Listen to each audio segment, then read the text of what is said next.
My mother asked me to come home for a marital alliance. She said she had chosen a husband for me, Nestor. This time around, I flat out rejected my mother's suggestion. Simply because in my previous life, I married Nestor only to have him tell me on my deathbed that he didn't love me. If it weren't for your family forcing me to marry you, I would never have given up on Amanda. Did you know that Amanda killed herself because of this? Juliet, you have no idea when I married you, Amanda was already carrying my child. She died with our unborn baby. That's why I deliberately arranged for you to remain childless. In that moment, I finally understood why our marriage of so many years had never welcomed a child. Consumed by bitterness, I drew my last breath only to open my eyes back on the day Mother wanted me to marry Nestor. Mom, I don't like Nestor at all. My words took my mother by surprise. Juliet, weren't you in love with Nestor? I have liked Nestor since I was young, and my parents both knew this well. In my previous life, when my mother told me to come back and marry Nestor, I was so ecstatic I nearly went mad. But never in my wildest dreams did I imagine Nestor would hate me this much. He blamed me for losing everything, including the child he'd always longed for, which was why he told me all this as I lay dying just to watch me writhe in remorse. At that moment, I felt nothing but pure hatred for Nestor. I shook my head. Mom, that was just a childish infatuation from my youth. I don't love Nestor anymore. My mother was taken aback. The Fu family would like Nestor to marry you, she said thoughtfully. Actually, I don't like Nestor either. I've seen him hanging out with some wild girl a few times, but the Fu family said she was just his classmate. Since you've made your choice, I'll decline the Fu family's proposal. I nodded in agreement. In my past life, the Fu family urgently wanted Nestor to marry me solely because their company faced bankruptcy and needed my parents' capital injection to survive. My parents sold off a significant portion of their company shares to fund a generous dowry for me. My family saved the Fu family's business, yet Nestor believed we forced him to marry me. Because I had already severed ties with Nestor, the so-called pressure was gone. After learning my decision, my mother rejected the Fu family's proposal. I thought Nestor would feel relieved after Mother rejected the Fu family's proposal. After all, he had told me in my previous life that he would give up everything for Amanda. Yet unexpectedly, Nestor called me that very day. Juliet, what do you mean? Why won't you marry me? He sounded absolutely furious. I was surprised to hear Nestor's voice over the phone. He did tell me on my deathbed in my past life how deeply he loved Amanda, even said he'd give up everything for her. And now, at this very moment, he calls me up playing the victim. I sighed. Nestor, we're not right for each other. What's that supposed to mean? Who are you to say we're not a match? I didn't answer, I just listened quietly to his anger. I know about you and Amanda, I said coldly. The moment Nestor heard this, all his anger vanished instantly. Juliet, how do you know about Amanda? His voice was laced with alarm. I responded coldly, Nestor, I want nothing to do with you and Amanda. Don't ever bother me again. With that, I hung up. To me, Nestor had become a thing of the past. Whatever is going on between him and Amanda, I won't concern myself with it. On the day I returned home, my mother was overjoyed and personally came to pick me up at the airport. After we got home, my mother told me that the Fu family had been visiting her daily while I was abroad, hoping I would be with Nestor. Mom, Nestor and I aren't involved, and I don't want to marry him, I said. My mother nodded. The Fu family also told me there's nothing between Nestor and that Amanda girl, the little delinquent. Anyway, since he's not the one for you, we'll just keep looking. Our family has always been affluent, even the Fu family is dependent on my parents, which is why they're so eager. After all, without our financial backing, the Fu family would collapse. As my mother and I were having dinner, a servant announced that the Fu family had arrived. They certainly are well informed, my mother remarked with a faint smile. I didn't say anything, I just smiled. When Mr. Fu entered with Nestor, my gaze went straight to him. He looked exactly how I remembered him. Nestor and I were childhood sweethearts. When we were little, he would always say he'd marry me when we grew up. At that time I would shyly agree. Mr. and Mrs. Fu were naturally delighted and wholeheartedly supported the idea. On the day I departed, Nestor asked me to wait 1 year for him to settle his domestic affairs before joining me overseas. I waited anxiously overseas, only to receive a call from Nestor saying he no longer wanted to join me abroad. At the time I didn't think much of it, but now I realize he was already with Amanda then.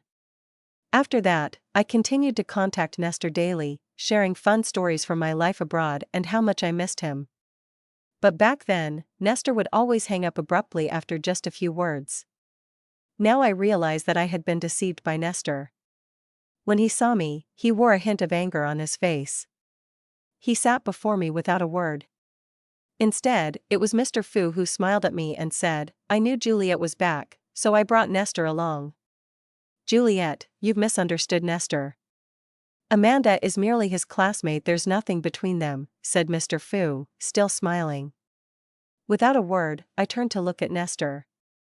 Under Mr. Fu's stern gaze, Nestor finally forced a smile and said, "Juliet, you really misunderstood me.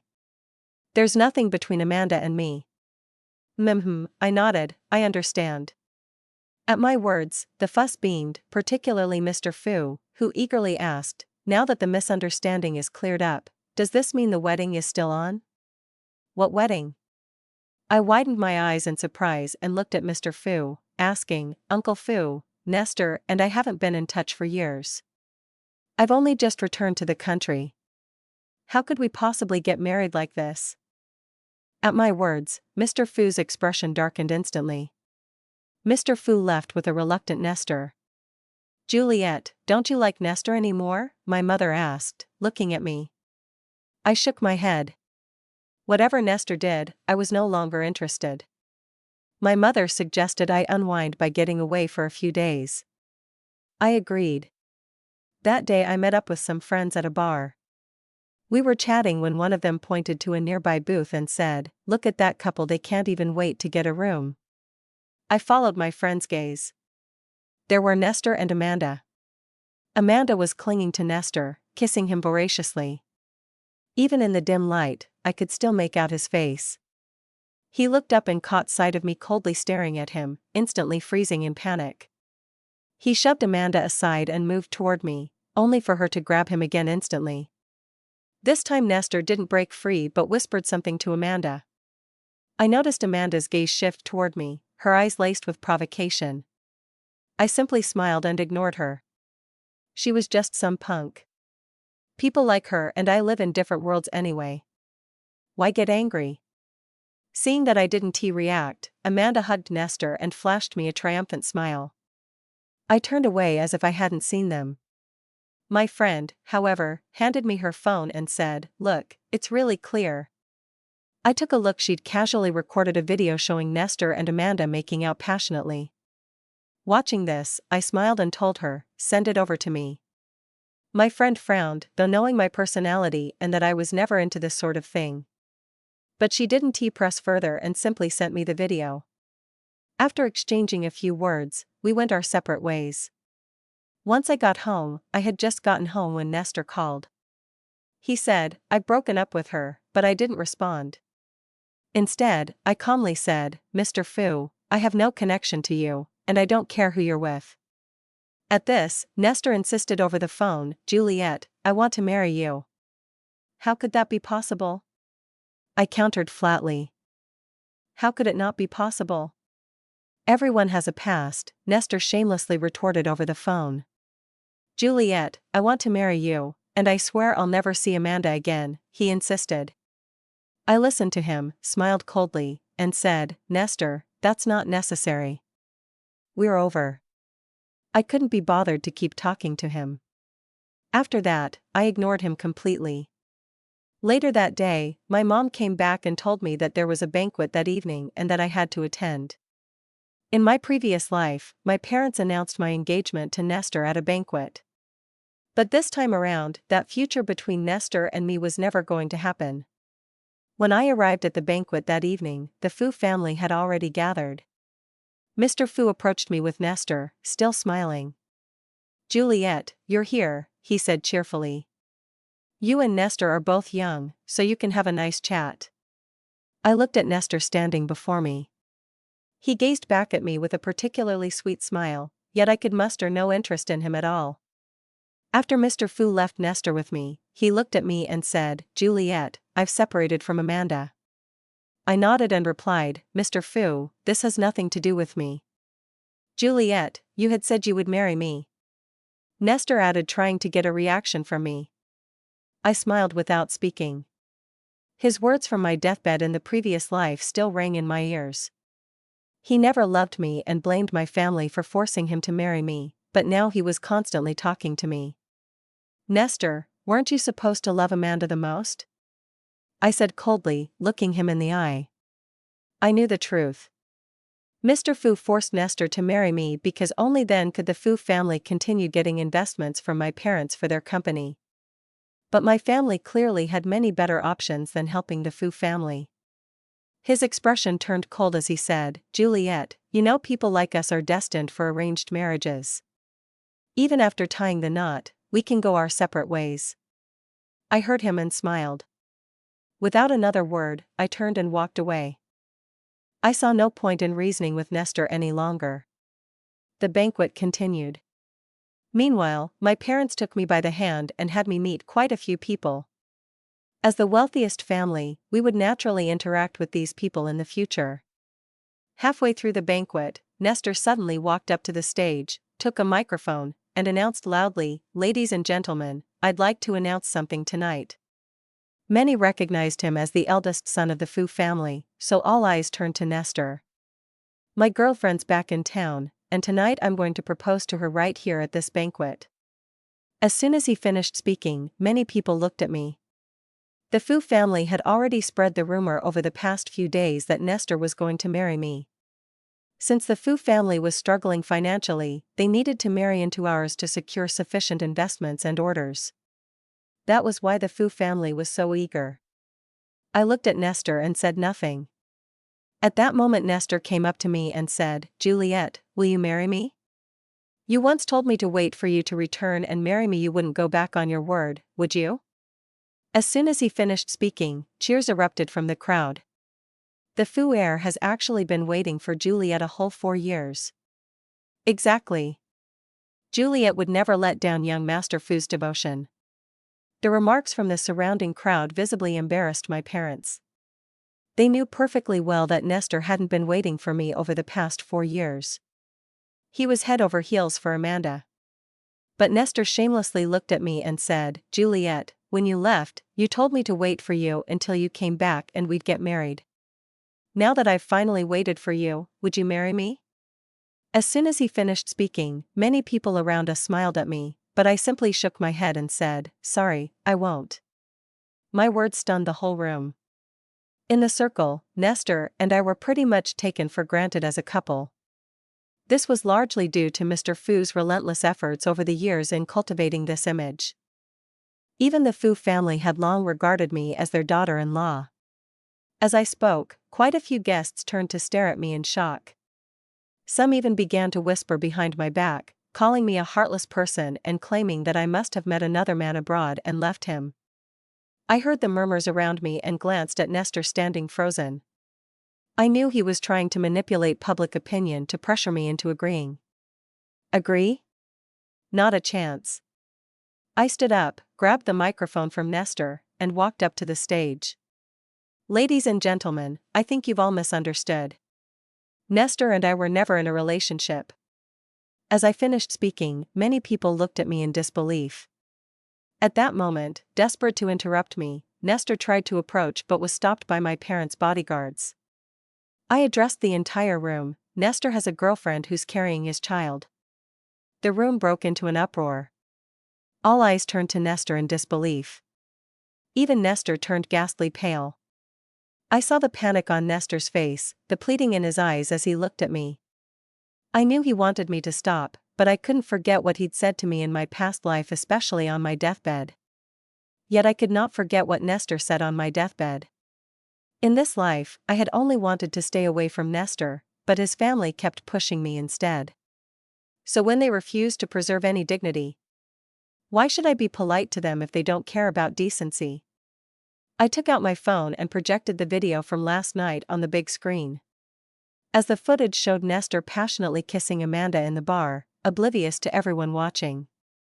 As the video clearly captured their intimate actions, everyone turned to look at Nestor. This is footage from yesterday showing Nestor and his girlfriend at the bar, I said coldly, so Nestor clearly mistook his proposal target. As my words sank in, Nestor's face drained of color and he sank weakly to the ground. Even Mr. Fu's expression changed dramatically at that moment. He glared furiously at Nestor, and when he turned to me, I saw the rage burning in his eyes. I ignored Mr. Fu's glare, even though the whole family knew perfectly well about Nestor and Amanda's affair. But they still pressured Nestor to marry me. Then they must reap the consequences. By now, the banquet had fallen completely silent.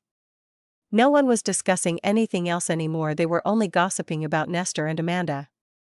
I distanced myself from the drama. My father seized the moment to take the stage and announced that our family was ending all cooperation with the Fu family with immediate effect.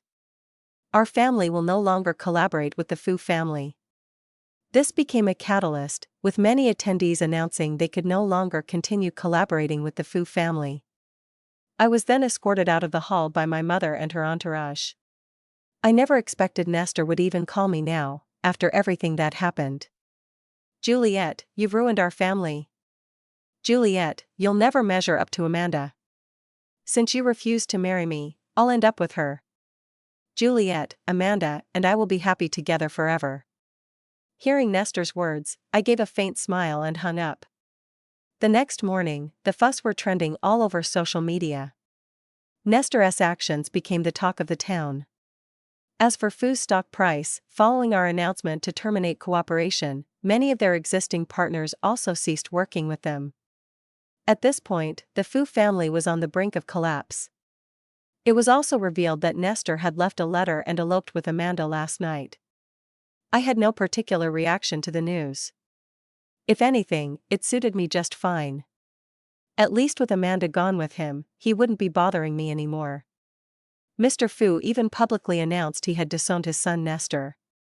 With his company in financial trouble, Mr. Fu turned to my parents, hoping they could save it. My parents refused his request. In the past, my parents assumed I would marry Nestor, so they agreed to many of the Fu family's demands at the time. Now that they knew Nestor was no longer an option, they refused outright. Mr. Fu had no choice but to return dejectedly. Months later, Mr. Fu announced that his company had gone bankrupt and he was moving abroad. Mom told me that Mr. Fu had accumulated significant debts and was left with little after repaying them. Now that he had fled overseas, he was in no position to help Nestor. I officially took over my family's company. A few years later, through my parents, I met Justin, my mother's best friend's son. We soon fell in love and married. After our marriage, we lived a sweet and blissful life. Then one day, however, I received a call from overseas. Juliet, it's me. The moment I answered the call, I heard Nestor's voice sounding weary. Nestor, what do you want? I asked coldly. Juliet, please help me come back. Nestor said with a sob in his voice, Juliet, I regret it. Amanda spent all my savings over the years. After we broke up, she and others locked me up, and now I can't even afford a plane ticket back to the country. I listened to Nestor's cries on the other end of the line but shook my head. Sorry, Nestor, I have no duty to help you. I hung up without another word. I couldn't be bothered with Nestor. Afterward, I blocked his number. I thought that would be the end of it, and Nestor would never try to contact me again. But to my surprise, just 2 weeks later, Nestor showed up outside my office building. He looked utterly disheveled, with bruises and marks clearly visible on his face. Clearly, he had been beaten, with bruises on his face. The boy bore some resemblance to Nestor, but when he looked at me, his eyes held a hatred that mirrored Nestor's own. The boy before me bore some resemblance to Nestor, but when his eyes met mine, they held the same unmistakable hatred. He looked gaunt and disheveled, almost unrecognizable from how I remembered him. I met his gaze with indifference. "Oh, Juliet." He saw me and called out desperately, "I'm back." I remained silent, merely watching him. At that moment, with urgency on his face, he pleaded, "Juliet, help me." I shook my head. "Nestor, you brought this upon yourself." With that, I turned and went back into the building. I was still at work when something unexpected happened. The secretary rushed in to inform me that Amanda was here, causing a scene downstairs and claiming I'd taken her husband and child. She was pinned to the ground by security guards. I furrowed my brows and said, "Get her out of here." I had no affection for Amanda and no desire to see her. After Amanda was taken away, I called a mutual friend close to both Nestor and me. The friend informed me that Nestor had a very hard time in recent years. After eloping with Amanda, they fled overseas where Nestor, who still had money at the time, indulged in a lavish lifestyle with her. Even after learning that Foo's company had collapsed, neither Nestor nor Amanda paid any attention. However, after the Foo family went bankrupt, all of Nestor's cards were cancelled and his private savings vanished. Amanda was living a life of luxury abroad, making numerous connections and frequently bringing different men home with her. Some even acted inappropriately toward Amanda right in front of Nestor and would beat him up whenever they drank. After Amanda drained his finances and his family's business went bankrupt, he had no choice but to take his son and work odd jobs to barely scrape by. He survived on the support of a few friends. But no sooner had he gotten the money than Amanda snatched it away. The friend continued, "Nestor has long regretted everything. He told me repeatedly that had he never met Amanda and been with you instead, he would never have ended up like this." I smiled and shook my head at that. In my past life, I loved him deeply, but what did it bring me? I no longer have any feelings for him. To me, Nestor was just a stranger. Seeing that I didn't say anything, my friend changed the subject. "Nestor came to us for help, so we bought him and his son tickets to return secretly," the friend explained. "However, over the years, many people have lent him money. He never repaid any of it and constantly asked for more, so everyone has stopped lending him anything." I nodded to show I understood and didn't pursue the matter further. I hadn't even left for the day when my secretary rushed in again to tell me that Amanda was live streaming downstairs, accusing me of taking away her husband and son. She was even holding up a banner. As the city's wealthiest individual with a famously harmonious marriage, I was widely regarded as the model wife, making the scandalous rumor that I'd stolen another woman's husband and child instantly become the talk of the town. My face darkened upon hearing this. I told the secretary to call the police and pursue legal action against Amanda. The secretary rushed off to call the police while I made my way downstairs with my bodyguards ready to face Amanda. I went downstairs under the protection of my bodyguards and saw Amanda. She looked pale and haggard, with noticeably bloodshot eyes, clearly from long-term alcohol abuse. As soon as she saw me, Amanda lunged at me. I knew it came from years of heavy drinking. The moment she saw me, Amanda lunged at me, yelling, "Juliet, give me back my husband and son." I stared coldly at her. "Your husband and child aren't here. You've got the wrong person. I have absolutely nothing to do with them."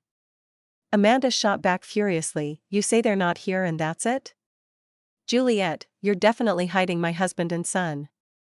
I couldn't be bothered with this lunatic and was about to leave when, unexpectedly, I saw Nestor as I turned around.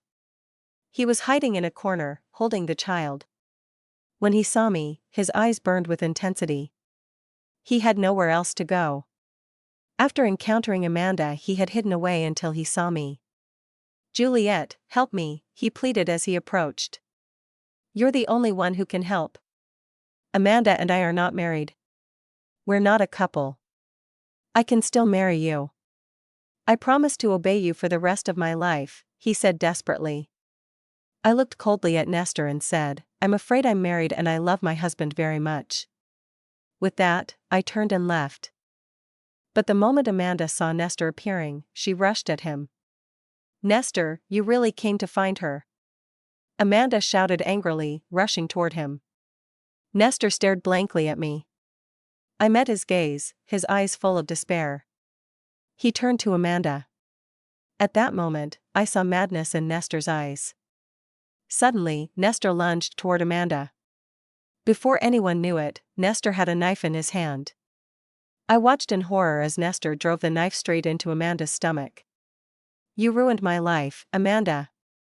Nestor screamed hysterically. "I hate you. I'll kill you."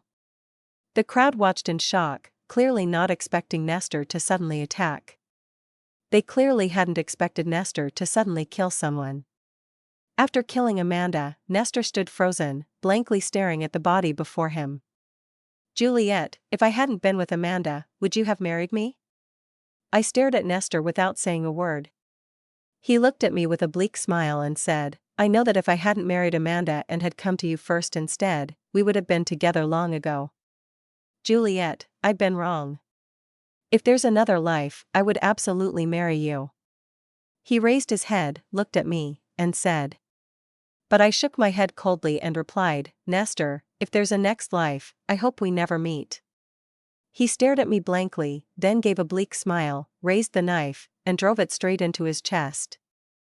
I watched in silence as Nestor took his own life. Just then, the police rushed to the scene. The police took away both Nestor's and Amanda's bodies, along with their child.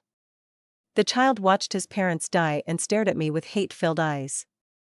I shook my head, knowing deep down that this child was beyond redemption. In the end, the police informed me that the child had been taken by Mr. Fu. Years had passed and I now had my own child. Under Justin and my guidance, he grew up to be exceptional. One day, I got a call from a friend. "Do you remember Nestor's son?" my friend asked with a chuckle. I nodded and said, "Yes, I remember." "What happened to him?" "The child murdered Mr. and Mrs. Fu and is now facing the death penalty." I was shocked when I heard this. He believed the misfortunes that befell both Nestor and himself were due to Mr. Fu withholding financial support. He had long waited for an opportunity to kill them, and upon coming of age, he took that chance and murdered his grandparents. "He's finally getting his due," I remarked with a cold smile, shaking my head. Just as the saying goes, a leopard can't change its spots.